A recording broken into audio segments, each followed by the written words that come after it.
welcome back to Chess Hunters. Today we'll be looking at one of the more crazier openings.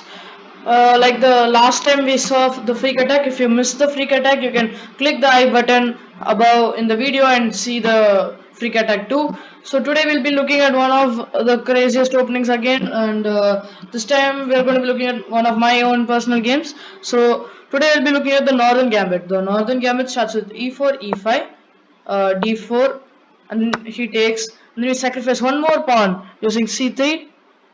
He takes, and again one more pawn by playing bishop to c4. Now he takes. Now I simply take with my bishop, and you can see in this position both of my bishops are very active. So now he plays knight to c6, trying to get control of the center as much as possible. Now I play queen to b3. This is actually inaccuracy. The best move would be something like knight to c3 to develop a little bit more calmly, but then I went the aggressive way.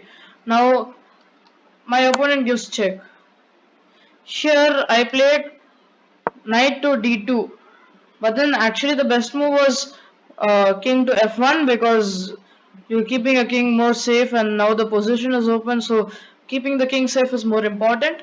So now he takes, I take, and then he gives a check with the queen, and again I play queen to c2 to escape from the check, and he plays knight to h6. This is the only move to defend the f7's pawn, so he is forced to play this move. Next, I decide to play g3, because in this position my opponent, I thought, was trying to attack this g2 pawn, so I pushed it in front. Actually I overacted a little bit over this point. I could have gone a little bit more calm in no problem. So, but I overacted a little, and then also I had the idea of f4 to maybe push the queen away. Then we saw the move castles on the board, and now I started panicking a little, because my opponent's king was safe, but then my king is out in the open, and we are going to a middle game, and keeping your king out in the open in the middle game is not a good idea. So I played f4 just to try to blockade the king side, but then he played queen to c5. Now this was the time when I saw my opportunity, because now this was a blunder. I just played queen to c3, because now I am also threatening this checkmate over here, as well as this check or discovered attack over here, and then I'll simply take the queen. My opponent now realized that he made a mistake, and he played check, and then I played knight to e2.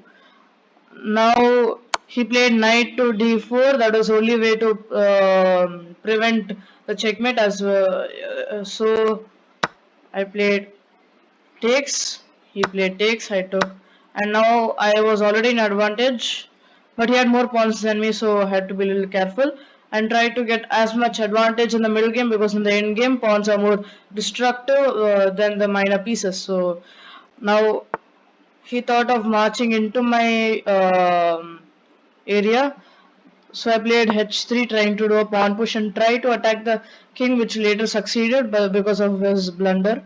So I played g4. He played king to h8, so that he can keep his knight in the g8 square and maybe keep it safe for some time. So I played g5, and then he played knight to g8 to keep his knight safe. But then over here it's very passive, and also his king is in a kind of a weak position. His rook is also not active, and all of his pieces are just sitting behind, not at all active. You can see none of the pawns have moved even a single step, as well as none of these rooks or minor pieces never really moved. Only this rook has moved, and this knight moved and then came back to the same square. So right now I was in an advantage, so I decided to strike as fast as possible. So I played knight to g3, trying to play knight to h5 or knight to f5 and try to attack the king. He played knight to e7, tried to develop, but then knight to g7, and now he is losing clearly. So he made a mistake again in this point, f6, and takes, and this. So now my opponent resigned, because he was totally losing. You can see In this position, it is forced to take this bishop, but then I'll take with the knight, and then he'll be in a completely losing position. Even though he has extra pawns, I have an extra rook, and also his king is very much exposed, and maybe I can try for rook to g1 and try to attack on this open g file. And my opponent decided to resign because he was totally losing in this position. There was no idea of trying any tricks. So I hope you guys enjoyed this new trick and this video. Please do subscribe to our channel if you like these videos, and you really support. You guys really support us a lot. And also try to play this opening in your games if you want to try to attack your opponent like I did in my own game. See you guys soon. Peace out.